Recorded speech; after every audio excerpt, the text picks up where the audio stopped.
in which Fix does not seem to understand in the least what is said to him. The Rangoon, one of the Peninsular and Oriental Company's boats plying in the Chinese and Japanese seas, was a screw steamer, built of iron, weighing about 1,770 tons, and with engines of 400 horsepower.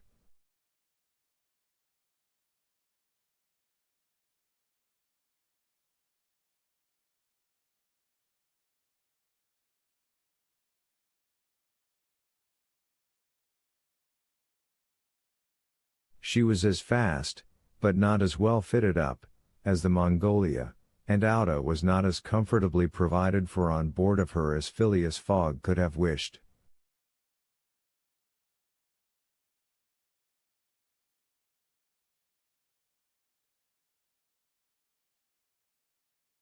However, the trip from Calcutta to Hong Kong only comprised some 3,500 miles, occupying from 10 to 12 days, and the young woman was not difficult to please.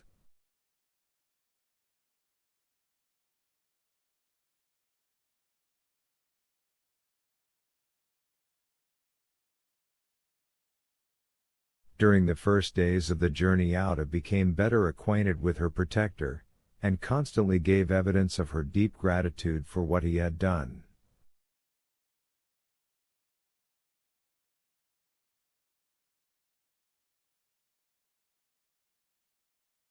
The phlegmatic gentleman listened to her, apparently at least, with coldness, neither his voice nor his manner betraying the slightest emotion, but he seemed to be always on the watch that nothing should be wanting to Auda's comfort.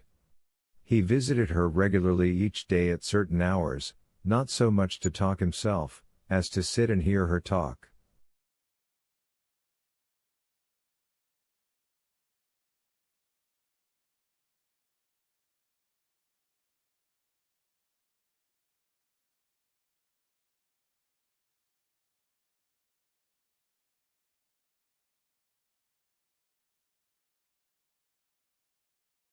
He treated her with the strictest politeness, but with the precision of an automaton, the movements of which had been arranged for this purpose.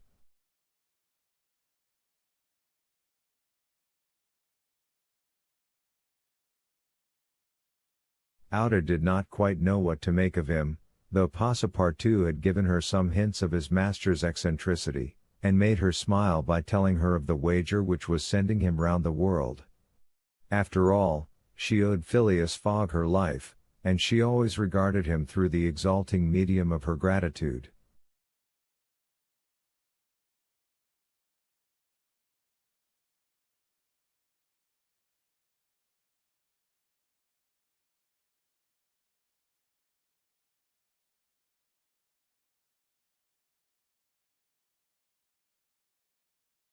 Auda confirmed the Parsi guide's narrative of her touching history.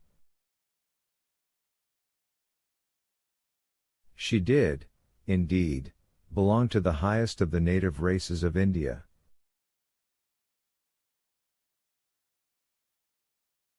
Many of the Parsi merchants have made great fortunes there by dealing in cotton, and one of them, Sir Jummetsy Jeejeebhoy, was made a baronet by the English government. Auda was a relative of this great man, and it was his cousin, Jeejee, whom she hoped to join at Hong Kong.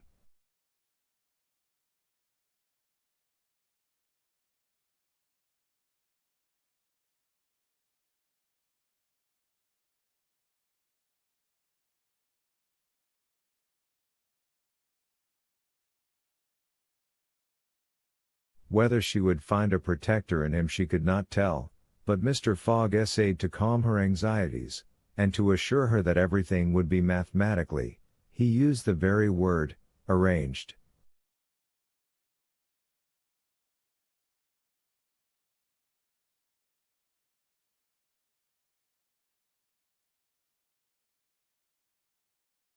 Auda fastened her great eyes, clear as the sacred lakes of the Himalaya, upon him, but the intractable Fogg, as reserved as ever, did not seem at all inclined to throw himself into this lake.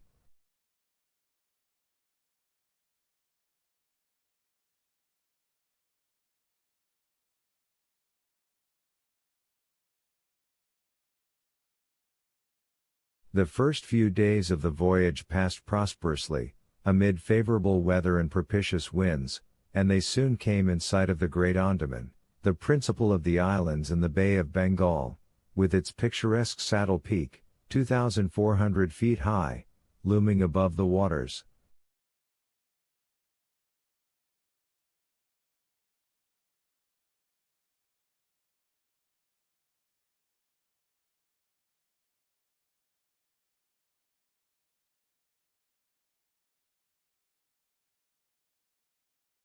The steamer passed along near the shores, but the savage Papuans, who are in the lowest scale of humanity, but are not, as has been asserted, cannibals, did not make their appearance.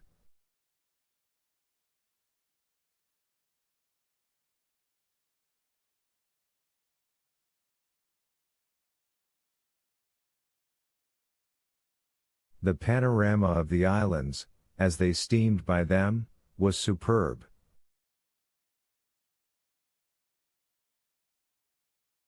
Vast forests of palms, RX, bamboo, teakwood, of the gigantic mimosa, and tree-like ferns covered the foreground, while behind, the graceful outlines of the mountains were traced against the sky, and along the coast swarmed by thousands the precious swallows whose nests furnish a luxurious dish to the tables of the celestial empire.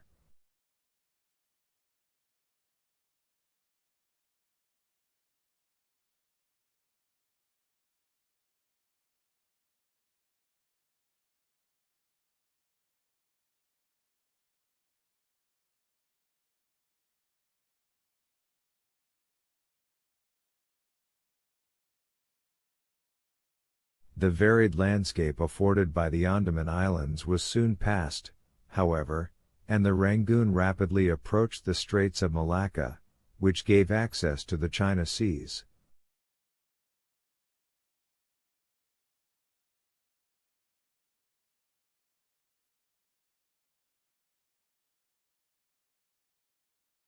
What was Detective Fix, so unluckily drawn on from country to country, doing all this while?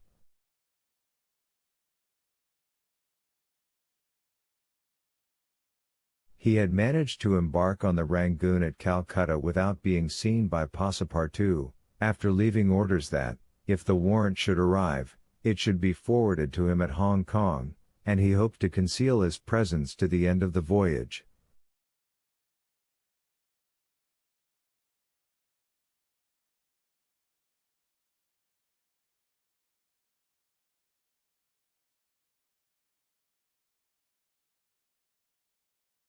It would have been difficult to explain why he was on board without awakening Passepartout's suspicions, who thought him still at Bombay.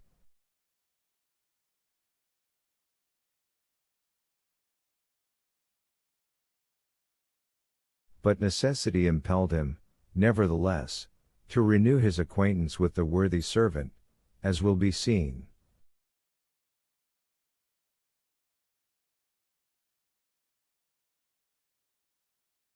All the detective's hopes and wishes were now centered on Hong Kong, for the steamer's stay at Singapore would be too brief to enable him to take any steps there.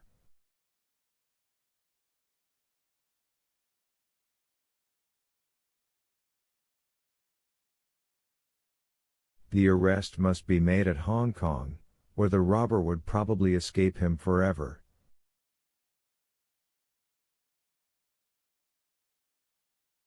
Hong Kong was the last English ground on which he would set foot. Beyond, China, Japan, America offered to Fogg an almost certain refuge.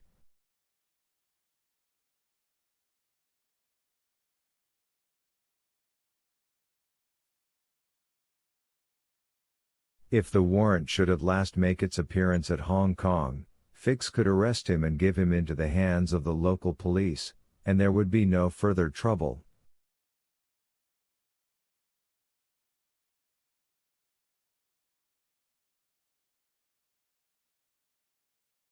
But beyond Hong Kong, a simple warrant would be of no avail, an extradition warrant would be necessary, and that would result in delays and obstacles, of which the rascal would take advantage to elude justice.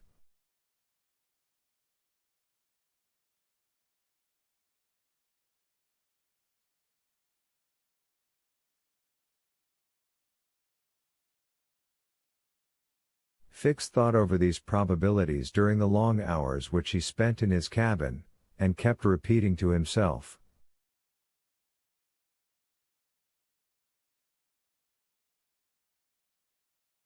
"Now, either the warrant will be at Hong Kong, in which case I shall arrest my man, or it will not be there, and this time it is absolutely necessary that I should delay his departure."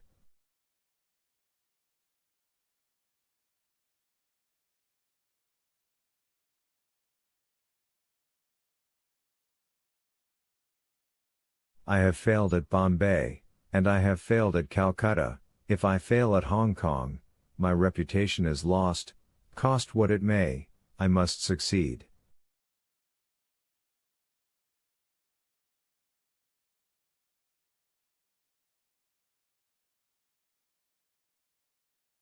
But how shall I prevent his departure, if that should turn out to be my last resource?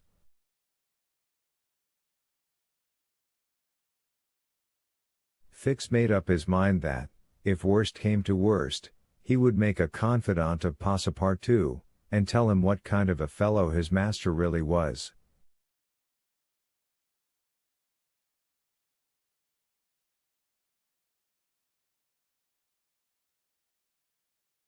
That Passepartout was not Fogg's accomplice, he was very certain. The servant, enlightened by his disclosure, and afraid of being himself implicated in the crime, would doubtless become an ally of the detective.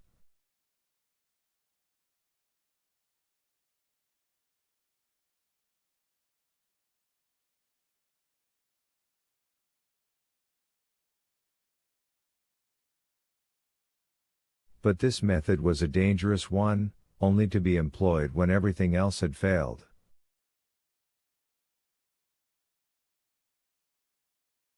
A word from Passepartout to his master would ruin all.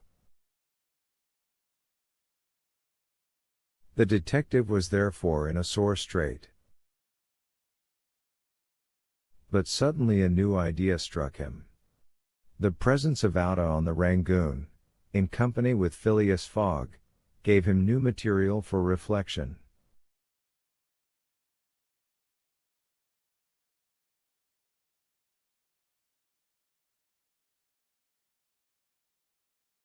Who was this woman? What combination of events had made her Fogg's traveling companion? They had evidently met somewhere between Bombay and Calcutta, but where? Had they met accidentally, or had Fogg gone into the interior purposely in quest of this charming damsel?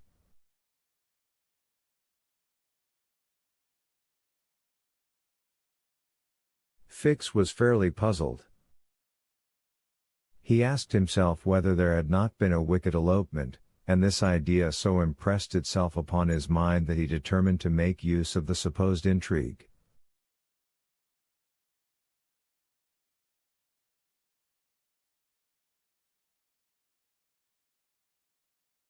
Whether the young woman were married or not, he would be able to create such difficulties for Mr. Fogg at Hong Kong that he could not escape by paying any amount of money.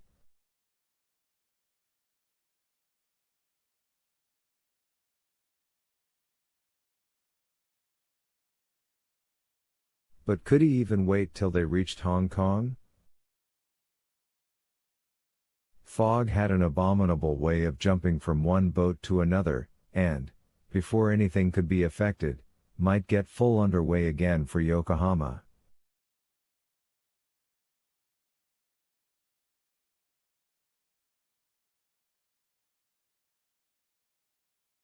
Fix decided that he must warn the English authorities, and signal the Rangoon before her arrival.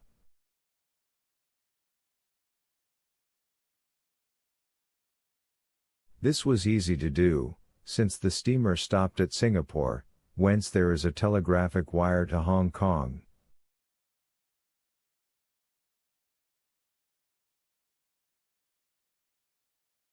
He finally resolved, moreover, before acting more positively, to question Passepartout.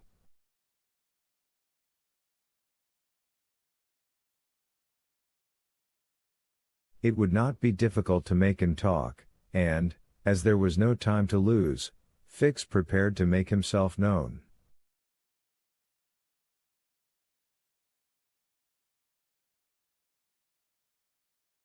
It was now the 30th of October, and on the following day the Rangoon was due at Singapore.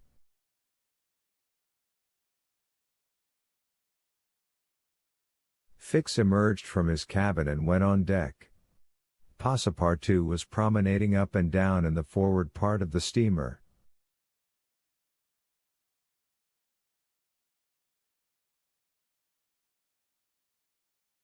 The detective rushed forward with every appearance of extreme surprise, and exclaimed,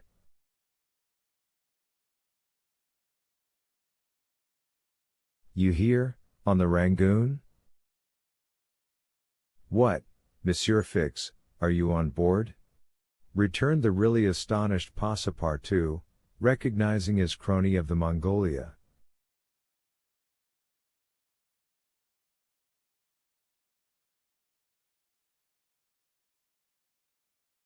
"Why, I left you at Bombay, and here you are, on the way to Hong Kong."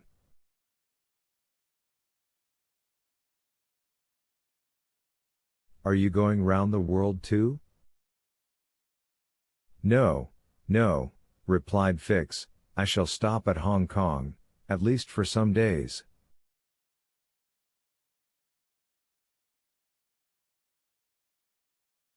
"Hum," said Passepartout, who seemed for an instant perplexed.